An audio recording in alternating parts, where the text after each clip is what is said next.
Do you feel fatigued, with low concentration, irritable or depressed, with short memory? Do you think your strength is not the same anymore? Your muscles are shrinking, and you've ceased to be that person with a high libido and virility as you used to be in the past? Well, all these symptoms could be indicating that your blood testosterone might be low. And that's the topic of today's video: symptoms of low testosterone, including the more subtle ones, so you can identify them early on. Here you'll also learn about the dangers of low testosterone. Why has there been a decline in testosterone levels among men worldwide? What's good for boosting your blood testosterone? And in the end, I'll provide 6 natural tips to increase your testosterone.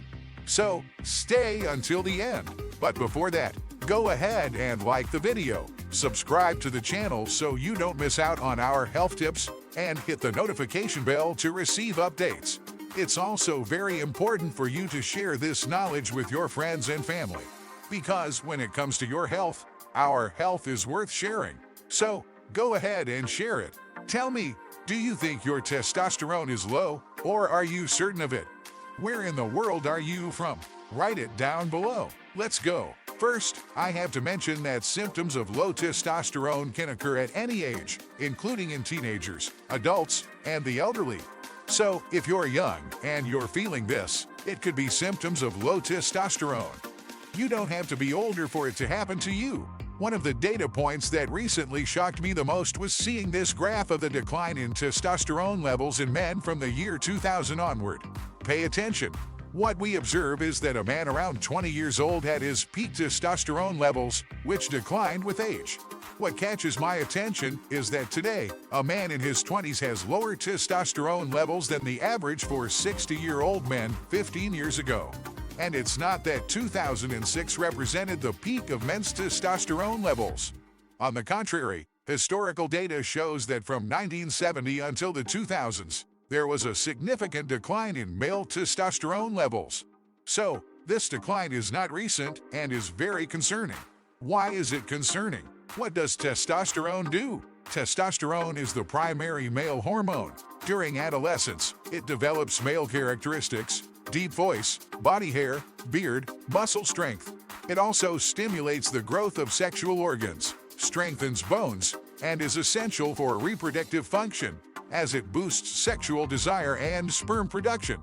Therefore, that graph shows a significant drop in testosterone across all age groups, not just in young men. What is considered a low level of testosterone in the blood?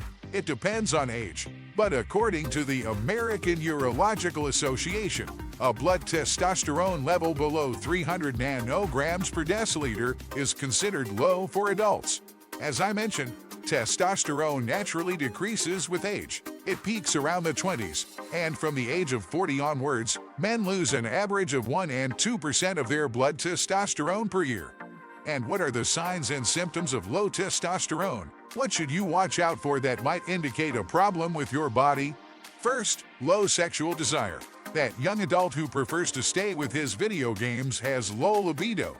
But also, a man who had a normal libido but, as he aged, experienced a decrease in sexual desire. Second, difficulty achieving and maintaining an erection. That young adult who needs Viagra or Cialis to have frequent sex. Testosterone helps with achieving and maintaining erections. When testosterone levels are too low, you might have trouble getting an erection during intimacy or even having spontaneous erections upon waking, as testosterone levels are higher in the morning. So, if you don't have morning erections, your body might be signaling something is wrong. Of course, not only low testosterone can cause impotence, sometimes anxiety, excessive alcohol consumption, or smoking can also hinder erections. Third, body hair loss. Testosterone, especially dihydrotestosterone, DHT, is what leads to hair loss, known as androgenic alopecia. But a person with low testosterone might start experiencing thinning beard, hair loss on the legs, reduced underarm hair, or slower beard growth. Fourth, lack of testosterone can make you feel more fatigued, because testosterone provides energy. If you're sleeping well but constantly feeling tired, exhausted, it might be due to low testosterone. Fifth symptom, hot flashes. similar to those experienced by women during menopause. This can manifest as a sudden sensation of heat accompanied by sweating and skin redness. 6. Symptom: decreased muscle mass. Individuals who want to gain muscle but can't, or those losing muscle mass or having low exercise endurance, might be experiencing this because testosterone contributes to muscle building. 7th, increase in body fat. Men with low testosterone might see an increase in body fat, particularly around the belly. Also, if there's an imbalance between testosterone and estrogen, a man could develop gynecomastia, which is the enlargement of breast tissue. 8th, mood changes. Testosterone also influences mood. Men with low testosterone might become more anxious, depressed, irritable, nervous, or experience sudden mood swings. 9th, low memory. Testosterone also plays a role in cognitive functions. Men with low testosterone might experience impaired memory and difficulty concentrating. 10th, decreased bone mass. This could lead to osteopenia and osteoporosis, as testosterone helps strengthen bones. Men with low testosterone, especially older men, might have lower bone density and be more susceptible to fractures. 12th, infertility. Testosterone helps a man's body produce sperm and spermatozoa. When hormone levels are low, the count of spermatozoa can also be low or zero, which can make it difficult or impossible for a man to impregnate his partner. So, considering all of this, it's evident that testosterone is incredibly important for male health. Now, what's happening? Why is testosterone decreasing over the years? There are several factors at play, a combination of influences. It's not easy to pinpoint a single culprit. I'll mention 3 very important things that are certainly contributing to this. First, and I believe it's the most significant, are the so-called endocrine disruptors. If you haven't heard of them before, endocrine disruptors deregulate our hormones. These are chemical substances present in the environment, in the pesticides you inadvertently consume, in the air you breathe. According to the World Health Organization, over 99% of the global population breathes air that's more polluted than recommended. So, I'm probably breathing polluted air, and you are too. But it's also in the water we drink, the preservatives we consume, the plastics wrapping our food, found in our containers, yogurt cups, cookie packages, even in shopping receipts and credit card receipts with thermal paper. Discard them. They're full of BPA, which is an endocrine disruptor. Just to give you an idea of how surrounded we are by this issue, there's a recent study in the United States that revealed high levels of BPA. This toxic compound were found in workout clothes, sports bras, and tops from well-known brands like Nike, Mizuno, New Balance, Fila, Asics, and North Face. These levels were up to 22 times higher than permitted. So, it's not just a slight increase. Therefore, it's hard to understand why testosterone levels are decreasing while cancer rates are rising. Second, it's dysbiosis, alterations in our gut flora. Apart from these endocrine disruptors, we're living in an era where our diet isn't ideal. We're taking more antibiotics than we should, and these processed foods all reduce our defenses and kill off beneficial bacteria in our intestines. I've mentioned in other videos that our gut is our second brain. Inside, there are countless beneficial bacteria that help with weight loss, boost immunity, and even testosterone levels. I'll focus on just one, Lactobacillus reuteri, which is part of the human intestinal flora. Check this out, some common additives in processed foods can kill off reuteri. Studies in mice have already shown that reuteri, apart from reducing infections, improving tolerance to certain foods, increasing nutrient absorption, modulating immunity, and preventing leaky gut, can also boost testosterone levels. The mice that were on a high-fat diet and consumed reuteri gained less weight, had higher testosterone levels, and larger testicles.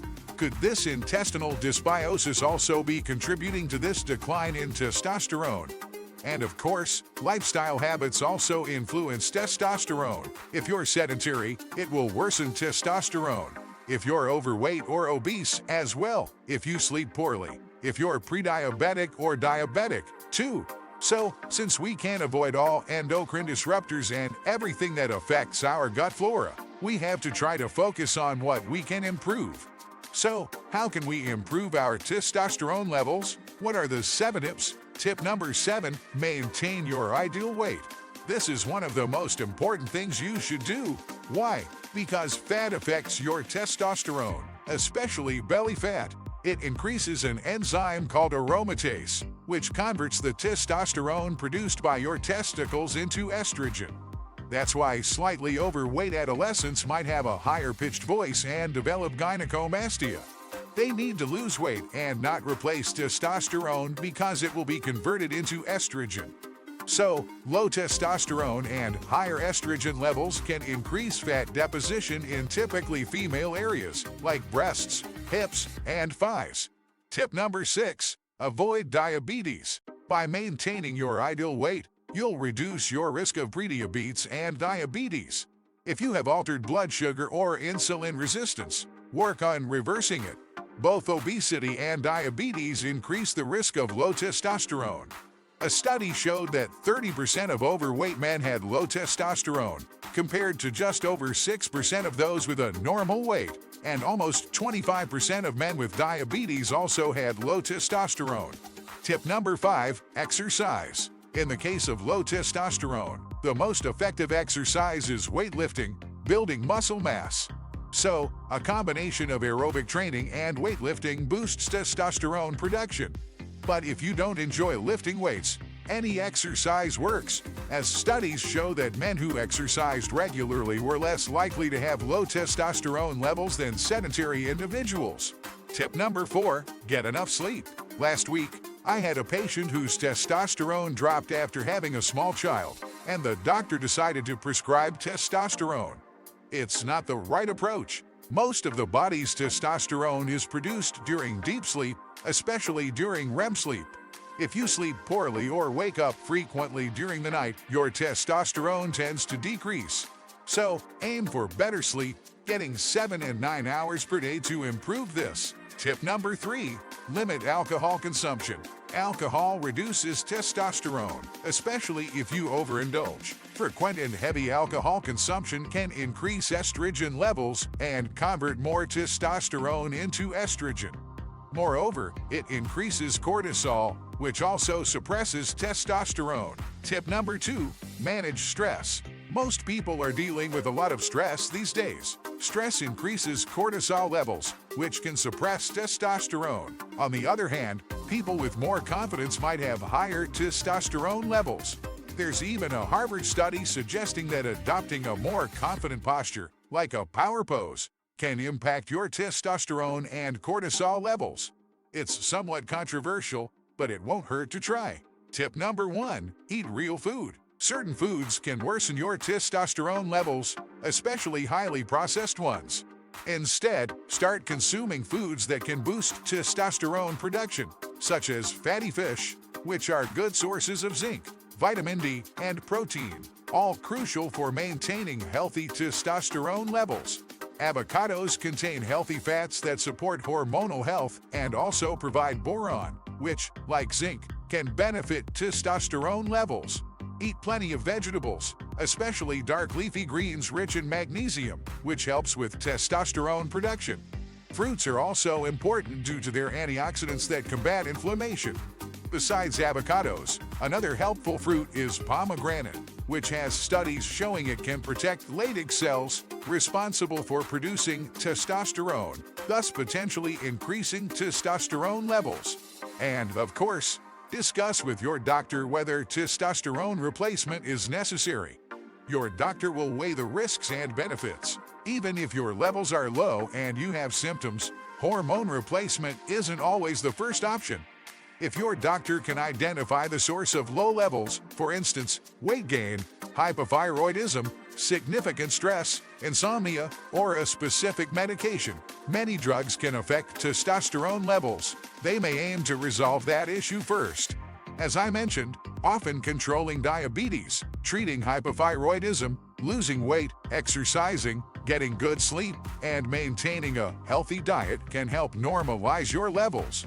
Can probiotics help? Maybe, I'm in favor, especially of Lactobacillus reuteri. There are also supplements like Tribulus and mock root that might be helpful. Low testosterone can increase your cardiovascular risk, but so can hormone replacement therapy, which carries various other risks, even in the form of topical gels. Here are some of those risks. 1. Worsening of sleep apnea. 2. Acne development. 3. Gynecomastia, breast tissue enlargement. 4. Hair loss. 5. Benign prostatic hyperplasia, enlargement of the prostate. If you have a dormant prostate tumor, testosterone might accelerate its growth. 6. Testicular shrinkage and potential infertility. 7. Stimulation of excessive red blood cell production, contributing to increased blood clotting risk, deep vein thrombosis, stroke, and pulmonary embolism. 8. Some research suggests that testosterone therapy might increase the risk of heart disease and heart attack. It's important to consider these risks. Talk to your doctor, try to improve your overall lifestyle, and avoid plastics, BPA, dioxins, and all the environmental toxins we're exposed to. Did you find the video helpful? Remember to share it so that more people can gain this knowledge. Don't forget to hit that subscribe button, give us a thumbs up, and share the goodness with your family and friends. Big thanks for sticking around till the end. Stay healthy, stay happy.